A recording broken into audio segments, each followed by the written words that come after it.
Bonek setuju, manajemen datangkan Beckham Putra musim depan. Keuntungan besar jelang laga big match hadapi Arema FC. Paul Munster, pantau kondisi pemain yang cedera jelang hadapi Arema FC. Ini kerugian, kehilangan Slavko saat pertandingan derby Jatim nanti. Idaman Bonek semakin dekat direalisasikan Persebaya Surabaya.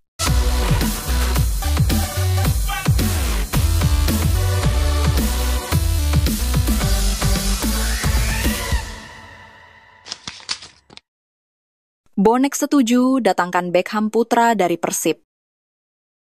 Persib Bandung dikabarkan bakal melepas beberapa nama di bursa transfer awal musim 2025-2026 mendatang.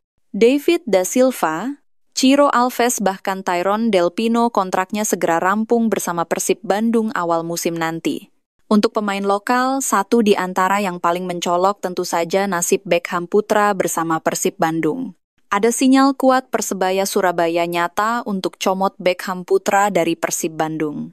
Berbeda dengan di Persib Bandung, nama Beckham Putra ditaksir bakal lebih mentereng jika merapat bersama Persebaya Surabaya. Jika Beckham Putra bisa didatangkan manajemen untuk musim depan, sudah dipastikan lini tengah Persebaya Surabaya akan semakin lebih hidup. Apalagi Beckham Putra punya kecepatan sama dengan halnya Bruno Moreira. Keuntungan Persebaya jelang hadapi Arema FC. Kabar baik jelang pertandingan big match menghadapi Arema FC di Stadion Kapten Iwayan Dipta, Bali, Senin 28 April 2025 mendatang. Dipastikan pertandingan ini jelas akan berlangsung dengan tensi tinggi. Itu tidak lepas dari rivalitas keduanya. Dari sisi waktu persiapan tim, Persebaya mendapat keuntungan karena memiliki waktu recovery yang lebih panjang. Persebaya memiliki waktu persiapan seminggu penuh mengingat laga terakhirnya sebelum menghadapi Arema FC, yakni laga melawan Madura United di hari Minggu 20 April 2025. Sementara Arema FC masih menjalani pertandingan melawan Madura United pada Kamis, 24 April 2025. Praktis Singoedan hanya memiliki waktu recovery 4 hari sebelum menjamu Persebaya di Bali. Namun Persebaya Surabaya pertandingan terakhir menghadapi Madura United, ada beberapa pemain yang mengalami cedera. Beberapa pemain Persebaya memang mengalami cedera ringan saat menjamu Madura United di Stadion Gelora Bung Tomo, GBT, Minggu 20 April 2025 lalu. Tony Firmansyah dan Arif Catur di laga itu harus ditandu keluar lapangan karena cedera. Dejan Tumbas mengalami benturan di kepala, harus menerima jahitan. Semoga pemain yang mengalami cedera bisa sembuh dan bisa diturunkan saat pertandingan menghadapi Arema FC nanti. Pantau kondisi pemain jelang hadapi Arema FC.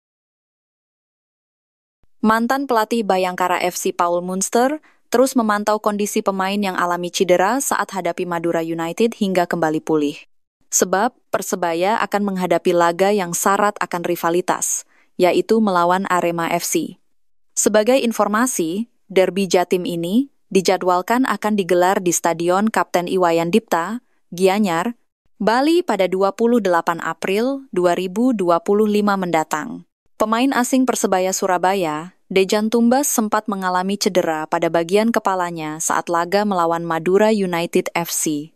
Pemeriksaan intensif pun dilakukan kepada Tumbas untuk memastikan kesiapannya jelang derby Jatim melawan Arema FC.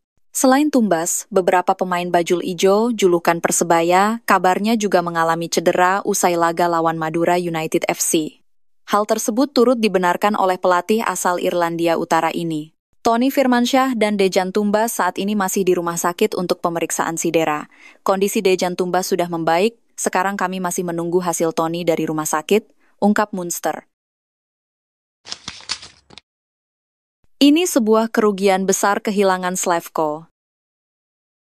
Slavko Damjanovic dipastikan absen saat Persebaya menghadapi Arema FC dalam laga bertajuk Derby Jatim. Dikhawatirkan, kekuatan pertahanan Green Force akan tergerus. Slavko Damjanovic memang punya peran besar di sektor pertahanan yang membuat Persebaya bisa bersaing di papan atas Liga 1. Peran Slavko sebesar peran Francisco Rivera di lini serang Green Force. Peran besar bek asal Montenegro tersebut terlihat dari statistik selama berseragam Persebaya sejak awal musim ini. Bisa dikatakan, Slavko adalah bek terbaik dari tim kebanggaan Surabaya itu musim ini.